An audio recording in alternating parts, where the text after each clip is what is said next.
If it wasn't such a serious issue, I would laugh at the utter absurdity of the fucking bullshit that is being thrown about. Nuclear experts are still struggling to clarify what happened at Fukushima Daiichi 3 years after the accident. The plant sent radioactive substances into the air above northeastern Japan. Many experts maintain that happened after hydrogen explosions. But as we hear on the latest Nuclear Watch, some have another story. NHK World's Kenichiro Okamoto reports. Our investigation brought us to this radiation monitoring post in Fukushima Prefecture. It's located 5.6 kilometers from the nuclear plant. The data recorded here after the nuclear accident contained some surprising information. This map shows the dispersion of radioactive cesium based on data collected after the accident. And here's the detailed data from the monitoring post. It shows a clear spike in radiation levels at 2:40 p.m. What's surprising about this surge is that it happened almost 1 hour before the first hydrogen explosion, and it followed a crucial operation at Fukushima Daiichi. At that time, a buildup of steam caused pressure to rise dramatically inside the reactor containment vessels. Their structural integrity was at risk. Shortly after 2 p.m., engineers opened valves to decrease the pressure in reactor 1 through a process called venting. TEPCO officials explained the amount of radioactive particles released into the atmosphere would be limited. There's water under the reactors. The steam released during venting will pass through it, so even if there are any radioactive particles, the amount that comes out will be very low. Here's how TEPCO described the venting process at that time. The steam building up inside the reactors would pass through a water tunnel. The water was supposed to act as a filter that would capture radioactive particles. Nuclear engineers believed this system could limit radioactive emissions to 0.1%. The data we recovered from the monitoring post clearly contradicts this explanation. So we asked scientists to verify the 0.1% theory and see if the venting itself could have released more radiation than expected. This institute in northern Italy specializes in testing nuclear plant safety equipment. It agreed to recreate the conditions of the venting system at Fukushima Daiichi. The first experiment consisted in passing steam through water at a normal temperature. The steam was immediately cooled, creating bubbles that disappeared almost instantly. It means most radioactive particles would also have been trapped in the water. This simulation was consistent with the 0.1% theory. But experts who analyzed the nuclear accident believe the situation inside the reactors was different. They say some of the steam generated by the meltdown had interacted with the water before the venting. I think the water temperature was already quite high at that point. In the second experiment, the temperature was raised in the upper layer of water. The influx of steam generated a large amount of bubbles that rose all the way up to the surface. This would have allowed radioactive particles to escape. The result of the second experiment indicates that up to 50% of radioactive elements could have been released into the atmosphere. That's 500 times higher than the previous simulation. Our investigation has shown that crucial safety features can fail to perform as expected. It also reminds us that our understanding of what happened inside Fukushima Daiichi remains very limited. Well, TEPCO officials told NHK that they're still trying to find out exactly what happened during the venting process and how much radiation was released as a result. People responsible for disposing Japan's highly radioactive nuclear waste must soon decide where to put it. No municipalities have offered to host a dump as authorities had hoped. Members of a panel last month proposed that the government will have to choose the most scientifically feasible sites by itself. Public opinion on the issue was the focus of a meeting by an experts panel of the Economy, Trade, and Industry Ministry. Among the 218 opinions contained in the report, 83 said the government cannot expect public support for disposal. That's unless it shuts down the nuclear plants that produce contaminated materials. 31 doubt whether safe disposal of nuclear waste is even possible in earthquake-prone Japan. But panel members maintain discussions on the future of nuclear plants should be kept separate from the problem of nuclear disposal. They say that's because the waste already exists. The group says it will come up with a final proposal on dump sites considering public comments by mid-May. Right. Okay, well, you say there's no solution to the waste, but there is a solution to the waste, and the solution to the waste is to just leave it exactly where it is and to have somebody look at it for a million years, you know.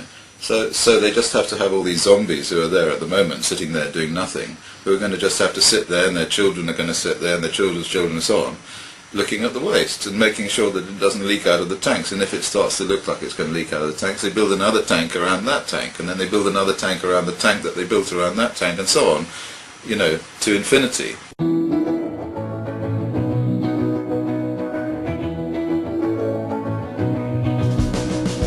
Can you see the way your actions make reaction? Every little thing you do ripples out to infinity.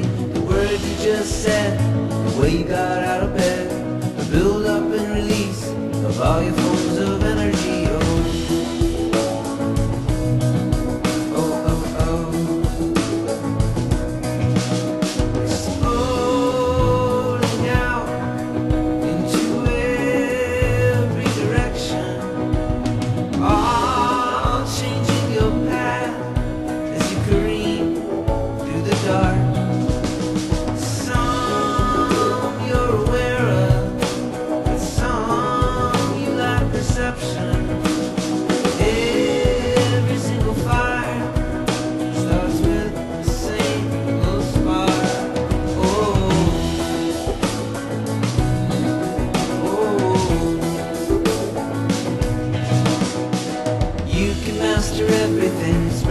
So thin, be just like a Jedi and tap into the Force. Sit at home and wonder why the world never comes to you. Damn, you build is temporary, water will change course.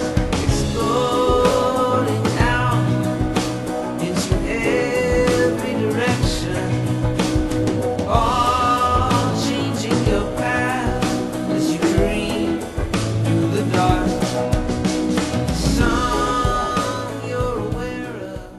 Government officials from all over the world are meeting in New York to talk about how to control the spread of nuclear weapons.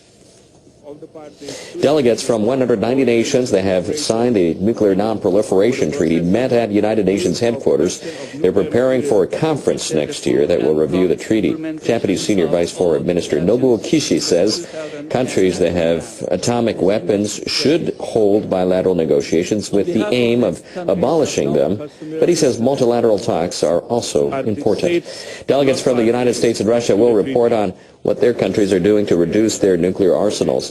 Officials attending the meeting will also discuss the possibility of an international conference to promote a non-nuclear Middle East. Leaders of Hiroshima and Nagasaki have renewed their call for the abolition of nuclear weapons. They were in New York meeting with member nations of the Nuclear Non-Proliferation Treaty. Preparations are underway for a conference next year to review the agreement.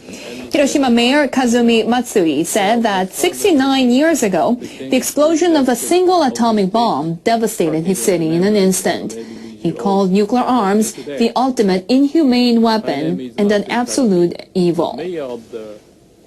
We also put in all our effort toward bringing together civil society's wishes for nuclear weapons abolition, which transcend national borders and generations.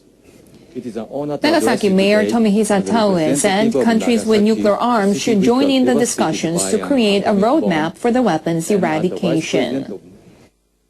I urge each of you here today to visit Hiroshima and Nagasaki, witness the reality of exposure to one atomic bomb, and lend your ears to the voices of the aging survivors.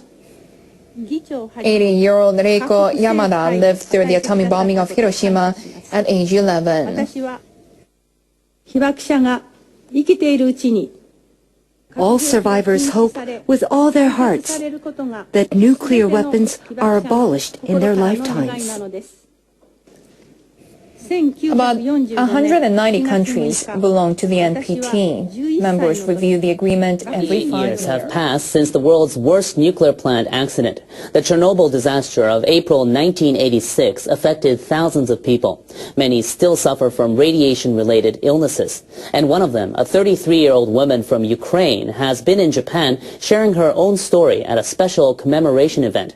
NHK World's Takaaki Iwabu reports. Inna Shinokaya arrived in Tokyo last week. Her life has been severely affected by the Chernobyl disaster. 28 years ago, a series of explosions and fire at the plant led to a massive plume of highly radioactive fallout. Parts of Belarus, Ukraine, and Russia were the worst hit. Inna was 4 years old at the time and living in Kiev, about 100 kilometers south of the plant. Authorities gave the public little information about the disaster, so her family continued life as usual. 9 years later, she was diagnosed with thyroid cancer. When I was diagnosed with cancer, it was the first time that I heard about having been exposed to radiation. It had never crossed my mind before, and I was shocked. Her thyroid was surgically removed. Inna felt embarrassed about the huge scar on her neck. When she was 16, Inna joined other affected children to spend a summer at the therapy center. They were given the chance to have fun together and eat healthy food. The project was supported by a Japanese fund. Ryuichi Hirokawa was its founder. He had been covering the disaster as a photojournalist. I tried to persuade doctors there that these children really needed a chance to recuperate at the facility. This time, the same fund invited Inna to Japan to speak about her experiences. When she was pregnant, her doctor strongly recommended an abortion. He said the pregnancy could put her life at risk, fearing her cancer would recur. But she refused to give up on a new life. It was a risk for me, but even if I die, I didn't want to end my child's life. A healthy baby was born. She named her Mariana, now 5 years old. Mariana gives Inna the strength to carry on. Inna knows there are many people in Japan who are anxious about the effects of the Fukushima nuclear accident. She wanted to share her message of hope. To children, even though it's tough, please be strong. Hold on to your dreams, to want to be someone. I understood that normal life can be affected suddenly by unexpected difficulties. I want to share her message with people in Fukushima and all around Japan. Inna's message of strength and courage is striking a chord with people here in Japan. Takaaki Iwabu, NHK World, Tokyo.